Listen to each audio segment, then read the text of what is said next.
நான் பார்க்கறதுக்கு ஆக்டர் அஜித் குமார் மாதிரியே இருக்கேண்ணா.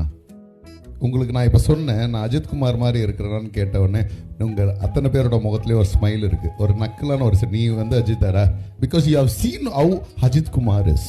ஒரு முறை ஒரு நண்பரை சந்திக்கிறேன், அவருக்கு பார்வை இருக்காது, கண் பார்வையற்றவர். அவர் என்கிட்ட சொல்லும் போது லிட்ரலி என்ன அறியாமல் கண்ணில் கண்ணீர் வந்தது. என்ன தெரியுமா சொன்னார்? சார் எங்கள் அம்மா சொல்லுவாங்க சார், நான் பார்க்கறதுக்கு அஜித் குமார் மாதிரியே இருப்பேன் அப்படின்னு. ஆனால் எனக்கு கண்ணு தெரியுது, என் கண் என்ன சொல்லும், நீ ஒன்றும் அப்படிலாம் இல்லை அப்படின்னு சொல்லும். ஆனால் அந்த நபர் அதை சொல்லும் போது என் மைண்ட் அதை சொல்லவே இல்லை. நீ அதை விட அழகாக இருக்கடா அப்படின்னு சொல்லிச்சு. What the real meaning of beauty is, உன்னோட தாட்ஸ் தான் உண்மையான பியூட்டி. உன்னோட எண்ணம் அழகாக இருக்குதான்றது தான் பார்க்கணுமே தவிர உன்னோட உருவம், நீ வெள்ளையாக இருக்கியா, கருப்பாக இருக்கியா, இல்லை சிவப்பாக இருக்கியா, பயங்கர சினி ஸ்டார் மாதிரி இருக்கியா, அதெல்லாம் தேவையில்லை.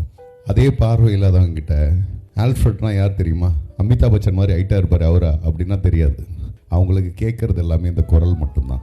இந்த குரல் அன்பா பேசுதா, அதட்டுதா, இல்லை பாசமா இருக்கா, இல்லை கோவப்படுதா, எல்லாமே இந்த குரல்ல தான் என்னுடைய எண்ணத்தின் பிரதிபலிப்பே இருக்கு. அப்போ இந்த குரலுக்கு எவ்வளோ ஒரு வலிமை இருக்கு பார்த்தீங்களா? நீங்கள் என்ன அஷ்டகோணல்ல எவ்வளோ பண்ணாலும் அது எனக்கு தேவையில்லை. ஆனால் உங்களோட குரல் ஒரு வலிமையான ஒரு குரலாக இருக்கணும். நீங்கள் சொல்ல வேண்டிய விஷயத்தில் தெளிவாக இருக்கணும். உங்களோட குரல் ஒரு மாற்றத்திற்கான ஒரு குரலாக இருக்கணும்.